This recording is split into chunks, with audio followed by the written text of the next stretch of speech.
One में बस एक 2 नंबर से 3 नंबर के सवाल आते हैं, इसलिए हम इसको अलग बना रहे हैं।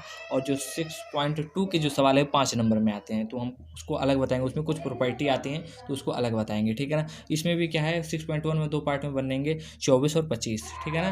तो ये पार्ट 24 है, प्रश्न नंबर 1 से 8 तक। और ये बहुत ही इम्पोर्टेंट पार्ट है, ठीक है ना।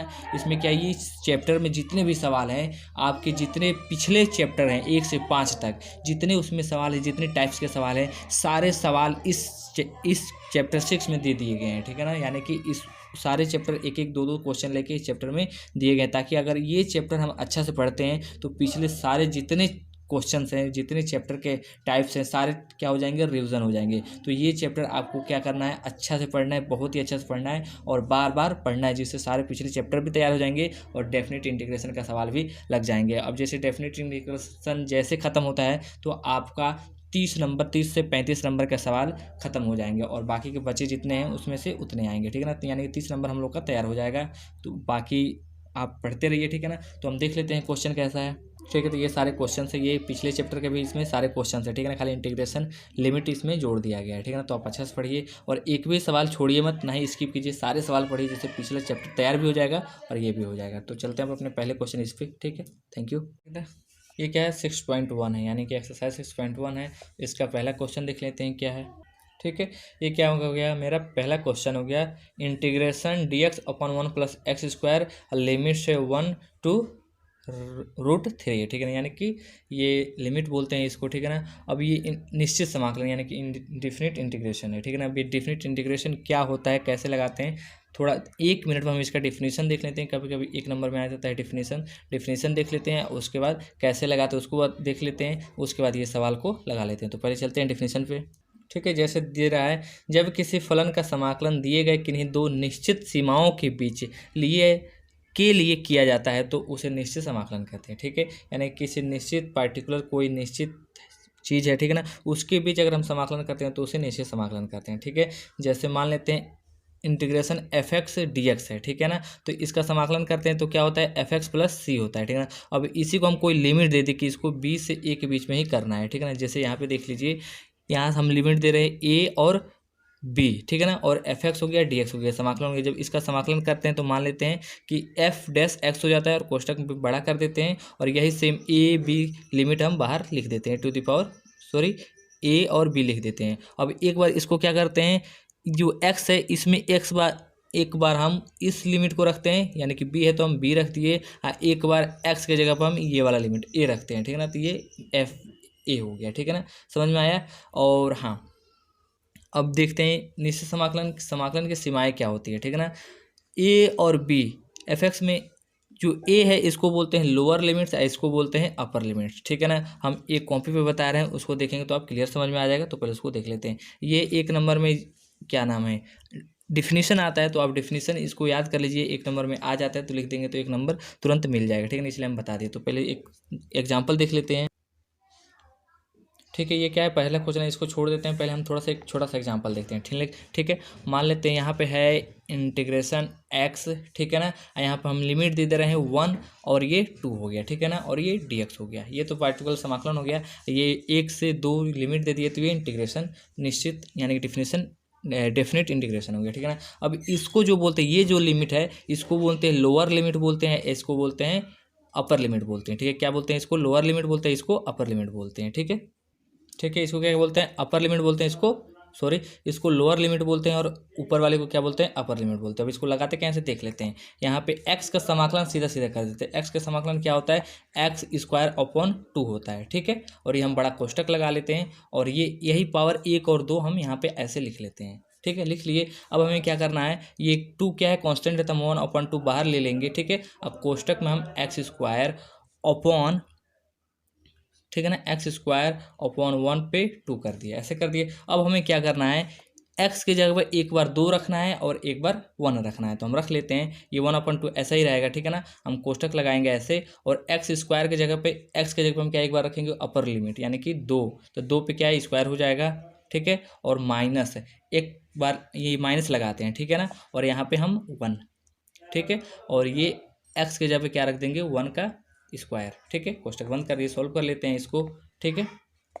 1/2 ऐसा ही रहेगा। ये हो जाएगा 4, ठीक है, और ये हो जाएगा 1, ठीक है, और ये 4 में से 1 घट जाएगा 3, यानी कि आंसर हो जाएगा 3/2। ये फाइनल क्या हो जाता है, आंसर हो जाता है, ठीक है। 3/2 आंसर हो गया, समझ में आया, ठीक है। ये क्या है, क्वेश्चन नंबर फर्स्ट। अब हम आ जाते हैं, ठीक है ना, अब इसको लगाते हैं, ठीक है ना। उससे पहले एक चीज़ और बतानी है, बहुत ही ज़रूरी चीज़, ठीक है। ये क्या है, 6.1 के ये सारे सवाल हैं, ठीक है ना, अभी उधर भी है, ठीक है ना। तो इसमें ये क्या है, हम लोग पिछले जितने सवाल पढ़े हैं सारे सवाल वही हैं, बस इसमें क्या है, डिफिनिट इंटीग्रेशन यानी कि लिमिट इसमें जोड़ दिया गया है, ठीक है ना। और बाकी सारे पिछले ही सवाल हैं। तो इस सवाल में जितने भी पिछले चैप्टर हम लोग पढ़े, 5 चैप्टर, पाँचों चैप्टर के सारे सवाल इसमें मिलेंगे, ठीक है ना, सारे सवाल इसमें मिलेंगे, यानी कि डिफिनिट इंटीग्रेशन मिलेगा, और क्या नाम है, पार्शियल फ्रैक्शन भी मिलेगा, और क्या नाम है, डिस्प्लेसमेंट वाला भी मिलेगा। सब जितने हम लोग पढ़े हैं सब के सब मिलेंगे, ठीक है ना। तो अगर इस चैप्टर को हम पूरा अच्छे से पढ़ लेते हैं तो क्या हो जाएगा, सारे पिछले चैप्टर रिवीजन हो जाएंगे, कहाँ कहाँ कैसे लगा है वो याद हो जाएंगे, और ये इंटीग्रेशन वाला भी लग जाएगा। तो आप इस चैप्टर को बहुत ही ध्यान से पढ़िए, बहुत ही अच्छा से पढ़िए, ठीक है ना। तो हम नेक्स्ट क्वेश्चन पे चलते हैं अपने, ठीक है। तब इसका समाकलन हम कर लेते हैं, ठीक है ना। ये dx/1 + x² है, तो ये क्या है, ये फार्मूला ही है, ठीक है ना। थोड़ा जूम कर लेते हैं, और ठीक है, तो ये क्या है, किसका फार्मूला है, tan x का, ठीक है, tan इनवर्स x का, ठीक है ना। ये हो गया tan इनवर्स x, और ये कोष्टक बाहर लगाए, जैसे हम इसमें लिमिट लगाए थे 1, और ये √3 क्या हो गया, लिमिट हो गया, ठीक है ना। अब हमें क्या करना है, x की जगह पे एक बार अपर लिमिट रखना है, एक बार लोअर लिमिट रखना है। तो हम रख दे रहे हैं tan इनवर्स x की जगह पे हम क्या रखेंगे, √3 रखेंगे, और माइनस tan इनवर्स, माइनस का साइन लगाते हैं, ठीक है ना। tan इनवर्स एक एक्स के जब क्या रखेंगे, 1 रखेंगे। तो हम ये क्या कर दिए, 1 रख दिए, और ये फाइनली हो गया, ठीक है ना। अब हमें क्या करना है, tan इनवर्स √3 की वैल्यू क्या होता है देख लेते हैं, ठीक है।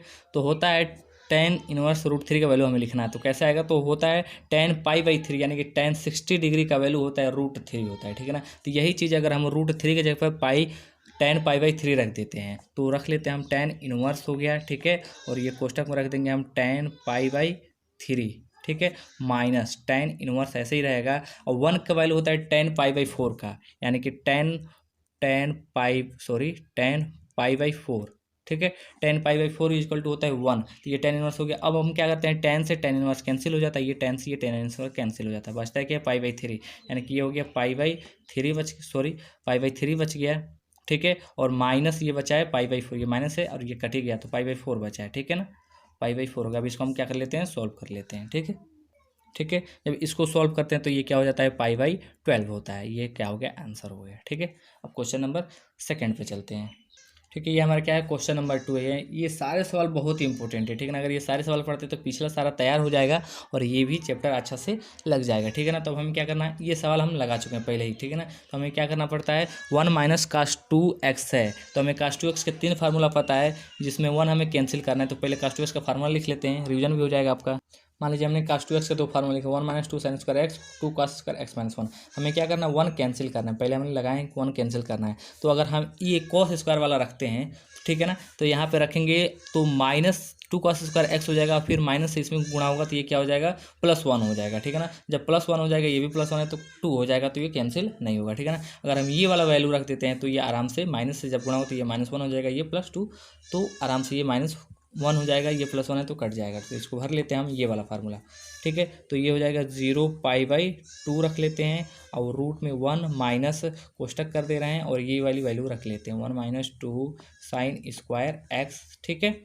और ये हो गया हमारा dx बाहर, यहाँ पे भी dx लगा लिए। अब हमें क्या करना है, इंटीग्रेशन लिखना है, 0 π/2 रखना है, और क्या करना है, यहाँ पे -1 से गुणा करेंगे तो ये -1 हो जाएगा, ठीक है, तो ये कैंसिल हो जाएगा, और ये क्या हो जाएगा, प्लस हो जाएगा, ठीक है ना, +2, तो ये हो जाएगा, ऐसे कुछ हो जाएगा, बचेगा 2 sin स्क्वायर x dx, ऐसे कुछ बचेगा, ठीक है। अब आगे चलते हैं।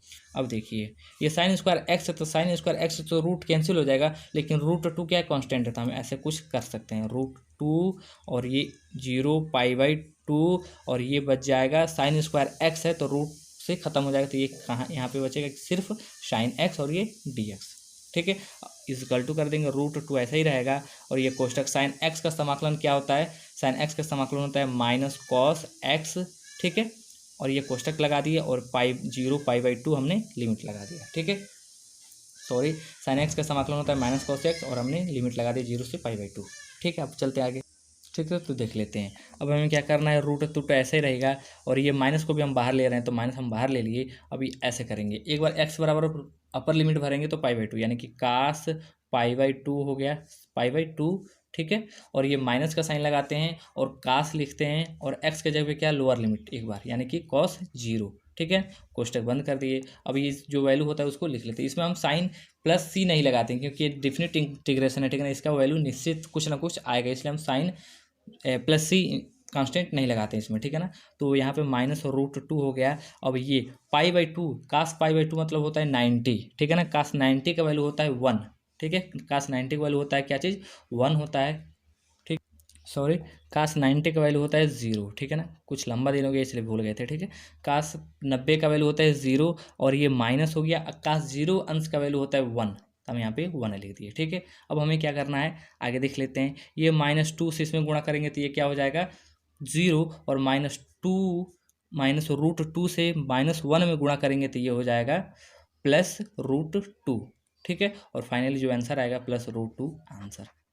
ठीक है, ये हो गया हमारा क्वेश्चन नंबर सेकेंड। अब क्वेश्चन नंबर थर्ड पे चलते हैं। ठीक है, ये क्या हो गया, क्वेश्चन नंबर थर्ड हो गया। Integration sine cube x D x और लिमिट क्या है 0 से पाई/2 है। ठीक है ना, यानी कि लोअर 0 है, अपर क्या है पाई/2 है। ये साइन क्यूब एक्स का भी हम सवाल पहले लगा चुके हैं। ठीक है ना, हमें क्या करना होता है, साइन क्यूब एक्स का वैल्यू भर देना होता है, जो मान होता है उसको बस समाकलन करके लिमिट भर देंगे तो आ जाएगा। तो पहले लिख लेते हैं साइन क्यूब एक्स का फार्मूला क्या होता है। ठीक है ना, पहले साइन 3x का फार्मूला क्या होता है उसको लिखते हैं, देखते हैं। ठीक है, साइन 3x बराबर होता है 3 sin x -4 sine cube x होता है। ठीक है, अब हमें यहाँ से क्या करना है, साइन क्यूब एक्स का वैल्यू निकाल के यहाँ पे भर देना है। तो साइन क्यूब एक्स का वैल्यू जब यहाँ से निकालेंगे तो जो आएगा वहाँ पे लिख देना है, तो हम डायरेक्ट लिख दे रहे हैं। ठीक है, ठीक है, साइन क्यूब एक्स का जब फार्मूला यहाँ से फाइंड आउट करके जब लिखेंगे यहाँ पे तो होगा 3 sin x minus sign 3x। ठीक है, और ये हो गया dx हो गया। ठीक है ना, अब हम इसको क्या करें, 1/4 क्या है, कांस्टेंट है तो हम बाहर ले रहे हैं। 1/4 हमने बाहर ले लिया और बचा क्या है, ये देखिए, ये इसको हम अलग लिख सकते हैं, इसको भी अलग लिख सकते हैं। तो ये 1/4 बाहर कांस्टेंट बड़ा वाला हो गया। ठीक है ना, अब हम इसको अलग लिख दे रहे हैं तो ये हो जाएगा 0 पाई/2। ठीक है, लिख दे रहे हैं, पहले लिख ले रहे हैं। ठीक है, ठीक है, तो हमने लिख दिया। ये क्या 1/4 कांस्टेंट है तो हमने बाहर लिखा, बड़ा कोष्टक लिखा। ये 3 sin x को हम एक साथ लिख लिए, तो 3 कांस्टेंट है तो हमने 3 बाहर लिखा। आज इंटीग्रेशन साइन x लिख दी, ये वाला चीज़। आज 0 से पाई/2 लिमिट लगा दिए, dx लगा दिए। फिर यहाँ पे क्या था, माइनस था तो हमने माइनस लिखा और ये इंटीग्रेशन 0 पाई/2 हो गया। ठीक है ना, 0 से पाई/2 इंटीग्रेशन और साइन 3x ये हो गया और ये dx हो गया। अब हमें क्या करना है, इसका भी समाकलन करके इसका भी समाकलन करके हम लिख लेंगे और लिमिट भर देंगे तो आंसर आ जाएगा। तो पहले लिख लेते हैं, समाकलन करते हैं। ठीक है, ठीक है, तो ये क्या हो गया, ये हो गया 1/4। ठीक है, 1/4 हो गया और कोष्टक लगा दिए, 3 ऐसा ही रहेगा। और साइन एक्स का समाकलन होता है कॉस एक्स, तो यानी कि ये हो गया, हम मझोला कोष्टक लगा दे रहे हैं, cos x minus cos x होता है। तो हमने यहाँ पे एक कोष्टक लगाया और ये लिमिट भी ऐसे ही हमने लिख दिया 0 पाई/2। ठीक है, और ये हो गया माइनस, यहाँ पे आ जाते हैं और ये क्या हो जाता है साइन 3x। हम एक फार्मूला बताए थे पिछले जो प्रतिस्थापन वाला पढ़ा रहे थे, ऐसा कुछ फार्मूला था इंटीग्रेशन, अगर साइन, ठीक है, ऐसे कुछ रहे कॉस के एक्स रहे। ठीक है ना, कॉस के एक्स dx रहे तो इसका समाकलन करते हैं तो हो जाता है साइन के एक्स, सॉरी, हाँ, ठीक है, के एक्स हो जाता है, अपॉन हो जाता है के, यही होता है ना। यानी कि ये के है तो यह के अपॉन के हो जाता है, यानी कि ये 3 है तो 3/3 हो जाएगा। ठीक है ना, सेम वैसा ही। तो इसी जैसे हम लगा दे रहे हैं, यहाँ पे हो जाएगा, ये वाला साइन लगा दे रहे हैं। ठीक है ना, साइन 3x, साइन का समाकलन करते हैं तो क्या हो जाता है, माइनस हो जाता है, ये हो जाएगा माइनस कॉस। ठीक है, कॉस हो जाएगा 3x/3 और ये लिमिट हम लगा दिए 0 से पाई/2। ठीक है, और ये बड़ा कोष्टक लगा दिए। ठीक है, इतना समझ में आया। और आगे चलते हैं, ये समझ में आ गया, हम कई बार बताए प्रतिस्थापन है, 3x का प्रतिस्थापन करके लगाया जाता है। ठीक है ना, ये फार्मूला हो गया, ये लग गया। अब हम आगे लगा लेते हैं। ठीक है, हम यहाँ पे लगा लेते हैं, ये 1/4 हो गया। ठीक है, ये माइनस हम बाहर ले रहे हैं तो ये हो जाएगा -3। ठीक है, और ये कास एक्स के जगह पाई/2 रखना है, एक बार लोअर लिमिट रखना है। ठीक है ना, तो ये हो जाएगा मझोला कोष्टक में कास एक्स के जगह पे पाई/2, यानी कि ये हो गया पाई/2 माइनस कॉस 0। ठीक है, ये कॉस 0 हो गया, ये मझोला कोष्टक, माइनस माइनस मिल के क्या हो जाएगा, ये हो जाएगा ये हो जाएगा माइनस बाहर ले लिए तो ये प्लस हो गया, और ये मझोला कोष्टक के अंदर हो जाएगा ये 1/3 है ना, तो ये 1/3 भी हम यहाँ पे बाहर ले रहे हैं। ठीक है, अब बचेगा cos 3x, तो यानी कि हो गया cos 3 की जगह x की जगह पे पाई/2 हमें एक बार रखना है, तो हम यहाँ पे पाई/2 रख दिए। ठीक है, गुणे करके, और ये माइनस cos 3 तो हम बाहर ले लिए हैं, cos 3x बचा है। ठीक है, तो हम लिख ले रहे हैं यहाँ पे 3x/3 है, यानी कि 3 तो हम बाहर ले लिए हैं, नीचे वाला 3x बचा, यानी कि 3 गुणे लोअर लिमिट क्या है 0 होता है, हम यहाँ पे 0 रख दिया और मंझला कोष्टक लगा के एक बड़ा कोष्टक लगा दिए। ठीक है, अब सॉल्व करते हैं यहाँ से हम। ठीक है, इजिकल टू कर लिए 1/4। ठीक है, बड़ा कोष्टक -3 ऐसा ही रहेगा, मझोला कोष्टक cos π/2 यानी कि cos 90 अंश। ठीक है ना, cos 90 अंश का वैल्यू होता है क्या चीज़ होता है 0 अंश। ठीक है, तो cos π/2 यानी cos 90 अंश का वैल्यू होता है 0 होता है, माइनस cos 0 अंश का वैल्यू होता है 1। तो ये कोष्टक मझोला लगा दिए, फिर प्लस 1/3 कर दिए। ठीक है ना, अब यहाँ पे हम आ जाते हैं मझोला कोष्टक, ये क्या है 3, सॉरी। ठीक है, हम कॉपी को थोड़ा इधर कर लेते हैं। ठीक है, अब चलते हैं हम, 1/3 हो गया, ये क्या है cos, ये 3 है, ये 2 है। ठीक है ना, पाई है, यानी कि 3 π/2 इसको बोलते हैं कितना डिग्री, देख लेते हैं। ठीक है, अब ये क्या है 3 π/2 यानी कि ये होता है 270, यानी कि cos 270 का वैल्यू होता है 0 डिग्री। तो यहाँ पे हम 0 लिख दिए, माइनस ये 3 गुणे 0, यानी कि 3 में 0 से गुणा करेंगे तो 0 हो जाएगा, तो ये क्या cos हो जाएगा cos 0 अंश, तो cos 0 अंश का वैल्यू होता है 1, तो हम यहाँ पे 1 लिख दिए। अब बड़ा कोष्टक लगा के हमने ऐसे लिख दिया। अब आगे चलते हैं। ठीक है, ये 270 हुआ, तो 270 का वैल्यू होता है 0। ठीक है ना, अब आगे चलते हैं हम, इजिकल टू हो जाएगा 1/4 -3। अब ये क्या है -3 में 0 से कर खत्म हो जाएगा, -3 अब +1 में मल्टीप्लाई करेंगे तो ये हो जाएगा +3। अब यहाँ पे आते हैं +1/3। ठीक है ना, ये क्या है 0 हो जाएगा, और +1/3 से माइनस में गुणा करेंगे तो ये हो जाएगा -1/3, और ये कोष्टक बड़ा कर दिए। ठीक है ना, अब हमें क्या करना है, इजिकल टू 1/4, और ये हो जाएगा +3 माइनस सॉरी, हाँ, ये कोष्टक हम बाहर कर दिए, +3 - 1/3 को सॉल्व करना है, तो पहले सॉल्व कर लेते हैं। इजिकल टू 1/4 ये हो जाएगा, इसको जब सॉल्व करेंगे तो हो जाएगा 3 3 9 गुणे हो जाएगा 8/3। ठीक है, ठीक है, अंदर वाला इतना सॉल्व किया तो 8/3 हो गया, 1/4 से मल्टीप्लाई कर दिया। अब गुणा कर दे रहे हैं, ये क्या है 4 से 8 कट जाएगा, 2 हो जाएगा, यानी कि 2/3 आंसर। ठीक है, क्या हो जाएगा 2/3 आंसर हो जाएगा।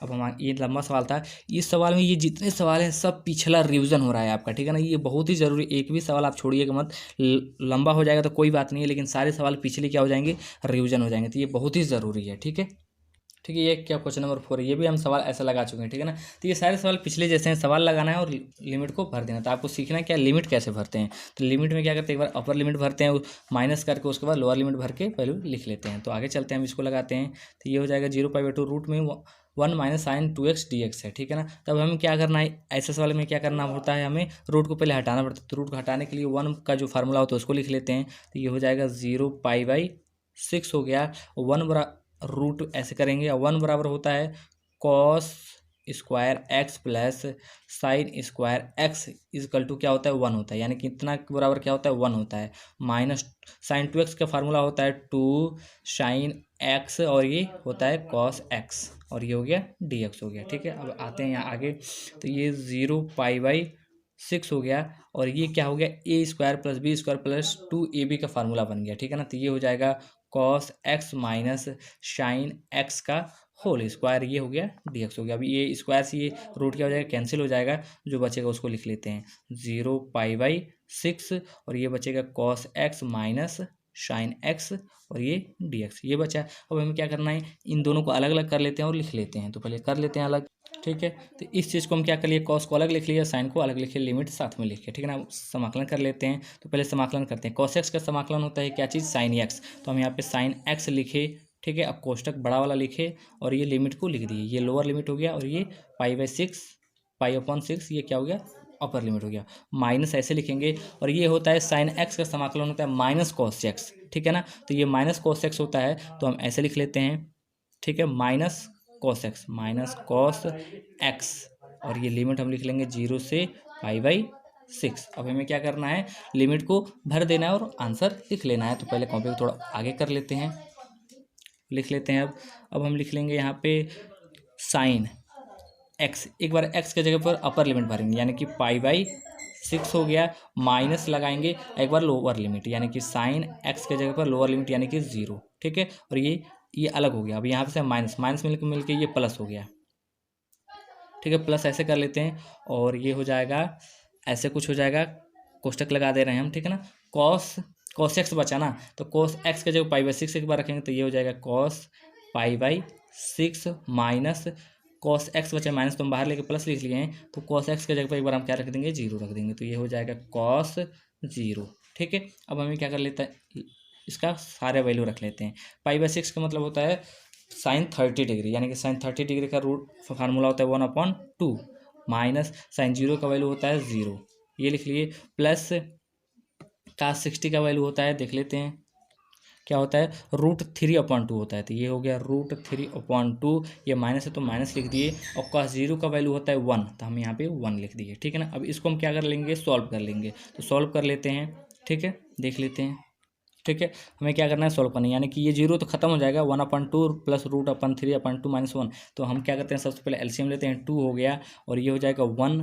ठीक है, और ये खत्म हो गया, +3 प्लस √3, अब यहाँ पे क्या है, बटे 1 है, तो 1 के जगह 1 से 2 में भाग देते हैं तो 2 होता है, ये माइनस है तो माइनस लिखेंगे, तो यहाँ पे हम लिखेंगे -2, और 1 से 2 में भाग देंगे तो 2 होगा, और ऊपर क्या है, 1 में गुणा कर लेते हैं, यानी कि 2 से 1 से गुणा करेंगे 2 में, तो ये 2 हो गया। अब जब इसको सॉल्व करेंगे तो क्या होगा, देख लेते हैं।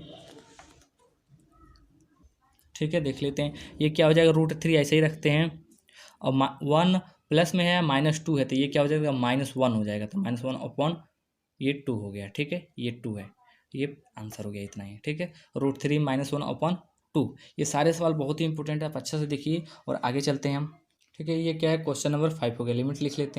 ठीक है, ये क्या हो गया, क्वेश्चन नंबर 5 हो गया। ठीक है ना, ये सारे जितने 6.1 के जो क्वेश्चन हैं ये 2 नंबर के आते हैं। ठीक है ना, 2 नंबर, 1 नंबर, 2 नंबर, 3 नंबर के आते हैं। ठीक है ना, और 5 नंबर वाला जो 6.2 है उसमें प्रॉपर्टी कुछ है, प्रॉपर्टी लगाया जाता है। ठीक है ना, वो 5 नंबर के सवाल है, तो उसको हम बताएंगे। ठीक है ना, पहले आप इसको देख लीजिए। ठीक है, तो ये क्या है, अब हाँ ये सवाल आ गया, ये क्या है, थर्ड चैप्टर यानी कि पार्शियल फ्रैक्शन का जो चैप्टर है उसका है। इसमें पार्शियल फ्रैक्शन में कैसे लगाते हैं, फर्स्ट फलन और सेकंड फलन मान के लगाते हैं। ठीक है ना, और आइलेट वाला फार्मूला लगाते हैं, तो आइलेट के हिसाब से पहले हम आइलेट लिख लेते हैं, देखिए रिवीजन भी हो जाएगा। ठीक है, तो पार्शियल फ्रैक्शन में आइलेट का यूज करते हैं, तो आई से होता है इनवर्स, एल से होता है लॉगरिथम्स, ए से होता है अर्थमेटिक, टी से होता है ट्रिग्नोमेट्रिक, ई से होता है एक्सपोनेंशियल। ठीक है ना, यानी कि इनवर्स क्या होता है आप पूरा समझा चुके हैं हम उस चैप्टर में, थर्ड चैप्टर में। ठीक है ना, तो ये क्या है, ये है अलजेब्रिक है। ठीक है ना, तो अलजेब्रिक क्या है, ए है, और ये क्या है, लॉगरिथम्स है, तो लॉगरिथम्स पे क्या है, पहले, यानी कि लॉगरिथम्स पहले आ रहा है तो ये फर्स्ट हो गया, ये सेकंड हो गया, यानी कि लॉगरिथम्स पहले आ रहा तो फर्स्ट और ये सेकंड हो गया। ठीक है, ये चीज़ें हो गई। ठीक है ना, अब हम आगे चलते हैं। ठीक है, तो इसके लगाने के तरीके क्या है, होता है पहला फलन, यानी कि पहला फलन हो गया log x हो गया पहला फलन, इंटीग्रेशन दूसरे फलन का समाकलन, ये हो गया दूसरे फलन का समाकलन यानी कि x। ठीक है ना, दूसरे फलन का समाकलन, और ये dx लिख लिया हम। ठीक है ना, माइनस, ठीक है, ठीक है, माइनस पहले फलन का अवकलन करते हैं। ठीक है ना, तो ये हो गया पहले फलन का अवकलन में कोष्टक लगाएंगे हम ऐसे, dy/dx लिखेंगे, और पहला फलन क्या है, log x, तो log x हो गया, और पहला फलन माइनस, ठीक है ना, इंटू कर, सॉरी, पहला फलन का अवकलन, सॉरी पहला फलन दूसरे फलन का समाकलन माइनस पहले फलन का अवकलन इंटू दूसरे फलन का समाकलन होता है, यानी कि इंटीग्रेशन दूसरे फलन क्या है, एक्स dx, और ये कोष्टक बंद करके का इन दोनों का समाकलन होता है, यानी कि यहाँ पे हम dx लगा लिए। ये सारी चीज़ें हो गई। अब ये बड़ा वाला कोष्टक लगाएंगे, ठीक है ना, और लिमिट लिख लेंगे 1 से 2। ठीक है, ऐसे कुछ हो गया, हमने अंदर समाकलन किया और बाहर हमने लिमिट लगा ली इक्वल टू। अब क्या log x है, तो log x तो ऐसा ही रहेगा। ठीक है, कोष्टक ऐसे, और x का समाकलन होता है x²/2 माइनस, ठीक है ना, ये क्या है, अवकलन है, ये का समाकलन होता है, तो यहाँ पे भी हम समाकलन दे देते हैं। ठीक है ना, यानी कि इन दोनों का फिर से समाकलन लगाते हैं, इंटीग्रेशन लगाए और ये dx लगा दिए। ठीक है, dx हो गया, ये 1 से 2 हमने लिमिट लगा दिया। अब हम इसका समाकलन करेंगे। log x का अवकलन क्या होता है, ये, ठीक है, इंटीग्रेशन ऐसा ही हम रख रहे हैं, अंदर कर पहले सॉल्व कर ले रहे हैं। तो log x का अवकलन क्या होता है, 1/x होता है, इंटू x का समाकलन क्या होता है, देख लेते हैं, x²/2 होता है, और ये कोष्टक हम लगाएं और ये dx हो गया, और कोष्टक के बाहर लिमिट हो गया 1 से 2। ठीक है, अब आगे सॉल्व करते हैं, इक्वल टू, कोष्टक ऐसा ही रहेगा, ये हो जाएगा x square log x upon 2 minus ये क्या हो जाएगा, 1x से एक x कैंसिल हो जाएगा, तो बच जाएगा क्या चीज़, यहाँ पे बच जाएगा इंटीग्रेशन 1/2 बचेगा ना, तो 1/2 हम यहाँ पे बाहर ले रहे हैं और ये अंदर बच जाएगा, एक x कस जाएगा तो x बचेगा और ये dx हो जाएगा और ये बाहर 1 से 2 लिमिट हो गया। ठीक है ना, हम आगे चलते हैं। ये क्या हो गया, देखिए 1/2 इधर भी है, 1/2 इधर भी है, तो 1/2 हम बाहर ले रहे हैं, तो ले लिए और ये हो गया एक्स स्क्वायर लॉग एक्स है, x square log x minus, ठीक है, और वो क्या है ये x square integration x D x है, तो इसका समाकलन करते हैं तो ये हो जाता है एक्स स्क्वायर अपॉन 2 और कोष्टक बंद कर लेते हैं, बस इतना ही होता है, कोष्टक बंद कर लिए और ये लिमिट हो गया 1 से 2। ठीक है, यहाँ पे ध्यान देने वाली बातें हैं। ठीक है ना, अब हम क्या कर ले रहे हैं, हम ये इक्वल 1/2 ऐसे ही रख रहे हैं, बड़ा कोष्टक ऐसे ही रहेगा। अब हमें क्या करना है, लिमिट को पुट करना है। ठीक है ना, तो लिमिट को पुट करने के लिए क्या करें, जितने एक्स हैं, ठीक है ना, उसमें पहले हम क्या करेंगे, एक बार अपर लिमिट भरेंगे, तो जितने एक्स वहाँ पे एक बार अपर लिमिट भर दे रहे हैं, तो ये एक्स है तो यहाँ पे अपर लिमिट भरेंगे यानी कि 2, तो 2 का ही हो जाएगा ये स्क्वायर और ये हो जाएगा लॉग 2, एक्स के जगह पर हम रख देंगे 2, ये 2 हो गया माइनस एक्स स्क्वायर यानी कि एक्स के जगह पर हम 2 रखेंगे तो ये 2 का स्क्वायर हो जाएगा अपॉन 2। ठीक है ना, ये चीज़ हो गई अपर लिमिट के। अब उसके बाद हम लगाते हैं माइनस, ठीक है ना, माइनस लगाने के बाद फिर हम लिखते हैं क्या चीज़, लोअर लिमिट, यानी कि एक्स के जगह पर 1 रखेंगे, तो यानी कि 1 का स्क्वायर लॉग एक्स के जगह पे 1, ये हमने 1 लिख दिया। ठीक है, और ये माइनस पहले ही से तो माइनस हम लिख लेंगे और एक्स स्क्वायर यानी कि 1 का स्क्वायर ऐसे कुछ हो गया अपॉन 2 और ये मॉड्यूलो कोष्टक का ये बड़ा कोष्टक हमने बाहर लगा दिया। ठीक है ना, ये 1/2 बाहर। अब सॉल्व कर लेते हैं इसको आगे, ये क्या हो जाएगा देख लेते हैं।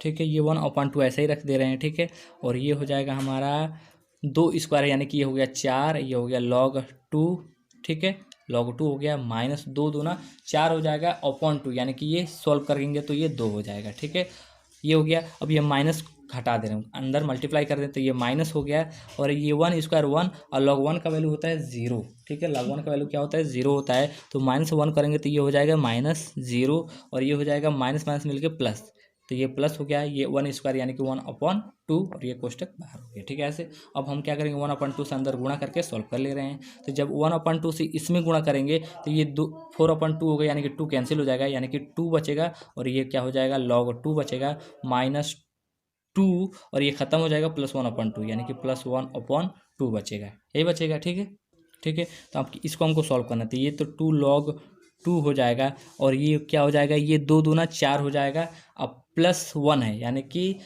+1 कम हो जाएगा यानी कि बचेगा -3/2 बचेगा। ठीक है ना, 2 दूना 4 यानी कि -4 + 1 होगा, तो -4 + 1 में से एक कम हो जाएगा यानी कि -3/2 और ये हो गया आंसर फाइनली। ठीक है, ये सारे क्वेश्चन रिवीजन हो रहे हैं आपके। ठीक है ना, तो इसलिए आप अच्छा से देखिए, एक भी क्वेश्चन मिस मत कीजिएगा क्योंकि पूरा पिछला चैप्टर आपका क्या हो जाएगा, रिवीजन हो जाएगा। ठीक है, तो आगे चलते हैं हम। ठीक है, ये क्या है, क्वेश्चन नंबर 6 है, क्वेश्चन नंबर 7 है, ये क्या है, दोनों क्वेश्चन बहुत लंबे हैं। ठीक है ना, तो इसको हम क्या कर दे रहे हैं, यहाँ पे लगाएंगे तो बहुत लंबा वीडियो हो जाएगा, तो क्वेश्चन नंबर 6 और क्वेश्चन नंबर 7 हम टेलीग्राम पे PDF बना के डाल दे रहे हैं, तो वहाँ पे आप ले लेंगे। तो कैसे PDF में डाउनलोड करना है, जैसे चैप्टर 5 का PDF डाउनलोड करना होता है तो चैप्टर 5 लिखते हैं, चैप्टर 4 का डाउनलोड करना होता है टेलीग्राम में क्या सर्च करना पड़ता है, चैप्टर 4। तो यहाँ पे क्या है, चैप्टर ये 6 है यानी कि 6.1 है, तो आप सीधे सीधे लिखिएगा चैप्टर, ठीक है, चैप्टर 6.1। जब चैप्टर 6.1 लिखेंगे तो यही सेम यही चैप्टर के जितने क्वेश्चन टेलीग्राम वाले हैं सब इसमें आ जाएंगे। तो आप मेरे टेलीग्राम पे जाइए, ठीक है ना, और मेरा टेलीग्राम ज्वाइन कीजिए। टेलीग्राम ज्वाइन करने के बाद उसमें सर्च कीजिए चैप्टर 6.1, ठीक है ना, सेम ऐसे लिखिएगा तो आपको ये सारी चीज़ें मिल जाएंगी। ठीक है ना, और टेलीग्राम का लिंक डिस्क्रिप्शन में दिया गया है, तो आप उससे पहले टेलीग्राम पहले इंस्टॉल कर लीजिए और मेरे लिंक पे क्लिक कीजिएगा तो डायरेक्ट मेरे चैनल में चले जाएंगे। अगर उससे भी अगर मेरा चैनल कैसे डाउनलोड करना है, कैसे खोजा जाता है, तो हमने डिटेल पिछले चैप्टर जो यानी कि जो पार्ट 23 है उसमें हमने बहुत डिटेल से बताया, उसको आप देखिए तो पूरा टेलीग्राम के बारे में पता चल जाएगा। तो हम आगे का चलते हैं क्वेश्चन नंबर 8। ठीक है, ये क्या है, क्वेश्चन नंबर 8 है यानी कि 0π/2 लिमिट हो गया और EX sin x dx हो गया। ठीक है ना, ये क्या है, चैप्टर 3 यानी कि चैप्टर 3 जो है, चैप्टर 3 का क्वेश्चन नंबर 33, यही सेम क्वेश्चन है। ठीक है ना, उसमें क्या है, बस लिमिट नहीं है, इसमें क्या है, लिमिट है। तो हम वहाँ से क्या करते हैं, ठीक है ना, इसको सॉल्व करेंगे तो थोड़ा लंबा हो जाएगा। ठीक है ना, तो वहाँ से क्वेश्चन नंबर 33 से जो इसको समाकलन करने पर जो आंसर आया है उसको हम यहाँ पे लिख के लिमिट भर दे रहे हैं तो आंसर आ जाएगा, ठीक है ना। तो हम ये थर्ड चैप्टर यानी कि आइलेट के हिसाब से लगाते हैं, तो आइलेट के हिसाब से इसको हम फर्स्ट मानते हैं, ठीक है ना, इसको सेकंड मानते हैं। तो इसको आप समाकलन कीजिएगा और जो आंसर आता है उसको हम देख लेते हैं, ठीक है ना। यहाँ से देख लेते हैं हम सीधे डायरेक्ट, ठीक है। ये क्या है कि चैप्टर नंबर 3 यानी पर्सनालिटी 3.1 है, ठीक है ना। इसमें क्वेश्चन दिया है 33 कर दिया है EX sin x dx दिया है, ठीक है ना। इसमें क्या लिमिट नहीं है, तो इसका जो समाकलन होगा उसको हम लिख ले रहे हैं, ठीक है ना। इसका सोल्यूशन भी दिया है कहाँ पे, यहाँ पे देख लेते हैं हम, यहाँ पे, ठीक है। ये देखिए ये क्या है, क्वेश्चन नंबर, एक सेकेंड, ठीक है ना। इस चैप्टर का जो एग्जाम्पल नंबर 3 है, एग्जाम्पल नंबर 3 में EX sin x dx दिया है, ठीक है ना। अब ये कैसे लगेगा आपसे सीधे इसको आप देख लीजिएगा, ठीक है ना। इसका जो आंसर है उसको हम लिख लेते हैं, ठीक है, ठीक है। तो EX sin x dx को जो सॉल्व करते हैं, ठीक है, थोड़ा जूम कर लेते हैं, ठीक है। जब इसको सॉल्व करते हैं तो आंसर क्या आता है देख लेते हैं, ठीक है। ये क्या है answer, EX/2 sin x minus cos x आता है। तो यहाँ पे हम लिख लेते हैं direct EX/2 sin x minus, sorry, यहाँ पे EX/2 sin x और कोष्टक माइनस cos x, ऐसे कुछ होता है, ये आंसर आता है, ठीक है ना। तो इसको देख लेते हैं हम, कॉपी को सीधा कर लेते हैं। हाँ, इसको सॉल्व करने पे क्या आता है ये, यानी कि पहला फलन दूसरा फलन पहले आप समाकलन कीजिएगा, ठीक है ना। जब समाकलन करेंगे तो फाइनल आंसर इतना आएगा, ठीक है ना। अब इसके बाद हम क्या करते हैं, कोष्टक के बाहर हम लिमिट जो है उसको लगा लेते हैं, 0π/2 ये लिमिट हो गया, ठीक है ना। अब हमें क्या करना है, ये 1/2 क्या है, कांस्टेंट है, तो हम बाहर ले रहे हैं, ठीक है। और ये हो गया अंदर में EX sin x minus cos x, और ये कोष्टक बंद 0π/2। अब हमें क्या करना है, एक बार अपर लिमिट भरना है, एक बार माइनस करके लोअर लिमिट भरना है, तो भर लेते हैं, ठीक है। हम आगे चलते हैं, तो ठीक है, इजिकल टू हो जाएगा। अब हमें क्या करना है, लिमिट को भरना है, तो 1/2 हो गया। एक बार क्या करते हैं, जितने x है वहाँ पे हम π/2 यानी कि अपर लिमिट भरते हैं, तो ये e⁻x, तो e⁻π/2, ठीक है। कोष्टक स्मॉल साइन x, ठीक है, और साइन x के जगह हमें क्या रखना है, π/2, यानी कि ये हो जाएगा π/2, ठीक है, माइनस ये cos x, तो ये हो जाएगा cos x के जगह π/2, तो यहाँ हम π/2 रख दिए, कोष्टक स्मॉल। अब हम ये मझोला कोष्टक कर दिए, ठीक है ना। एक कोष्टक में हमने x के जगह π/2 रख दिया, अब हम माइनस का साइन लगाए, ठीक है ना। अब हमें क्या करना है, x के जगह पर 0 रखना है, तो हम रख लेते हैं, यहाँ पे हम मझोला कोष्टक लगाएंगे, ठीक है। e⁻x, तो e⁻ क्या हो जाएगा, 0 हो जाएगा, और ये कोष्टक, ठीक है, और ये साइन x यानी कि 0 हो जाएगा, माइनस कॉस x यानी कि 0, ये भी हो जाएगा, ठीक है ना। और ये कोष्टक बंद, ये बड़ा वाला कोष्टक हमने यहाँ पे लगा लिया, ठीक है। अब आगे चलते हैं, सॉल्व करते हैं हम, इजिकल टू 1/2 ऐसे ही रहेगा, और ये हो जाएगा e⁻π/2, और ये हो जाएगा साइन π/2 यानी कि साइन 90 अंश, तो साइन 90 अंश का वैल्यू क्या होता है, ठीक है, 1 होता है, तो यहाँ पे 1 लिखे, माइनस कास π/2 है, तो कास π/2 यानी कि कास 90 अंश का वैल्यू होता है 0, तो हमने यहाँ पे क्या लिख लिया,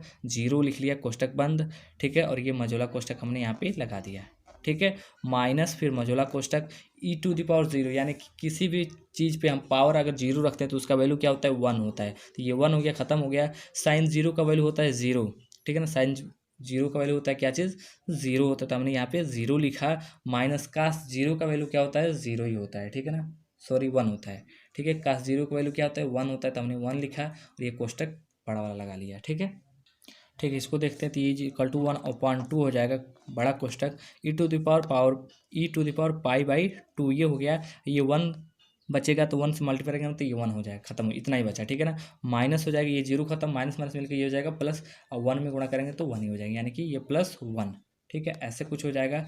और हाँ, बस ये फाइनली आंसर हो गया, ठीक है, ये फाइनली क्या हो गया, आंसर हो गया, ठीक है। ये सिंपल क्वेश्चन हो गया, तो ये चीज़ अगर ये वाला हम सॉल्व करते तो बहुत लंबा हो जाता, तो आप वहाँ से देख लीजिएगा, और आप खुद पहले लगाइएगा, इतना आंसर आएगा, उसके बाद लिमिट रख के आप इसको सॉल्व कर लीजिएगा। नेक्स्ट क्वेश्चन पे चलते हैं।